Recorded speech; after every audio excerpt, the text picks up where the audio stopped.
আল্লাহ রব্বুল আলামিন সূরাতুল হিজরের 43-44 নম্বর আয়াতের মধ্যে বলেন, ওয়া ইন্না জাহান্নামা লামাউইদুহুম আজমাইন, নিশ্চয়ই জাহান্নাম তাদের প্রত্যেকেরই প্রতিশ্রুত স্থান হবে। এ বন্ধু, হাফিজুরের দালালি ছাড়ো। আল্লাহ তাআলা এত নাজ নেয়ামত দান করছে, এত সুন্দর কণ্ঠ দান করছে, কারো দালালি করার জন্য না, একমাত্র জন্য বলি। কারো দালালি করার দরকার নাই, কারো সুর নকল করার দরকার নাই। আল্লাহ তোমার যে সুর দিছে ওই সুরটা নিয়ে সন্তুষ্ট থাকো। এরে তুই যে আমারে নসিহত করলি, তোর গলায় তো হাফিজুরের আওয়াজ শোনা যায়।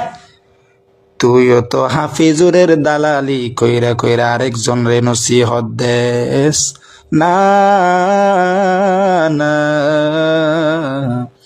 আরেকজনের দালালি কইরা কইরা অন্য জন রে নসিহত দিস না, ভালো হয়ে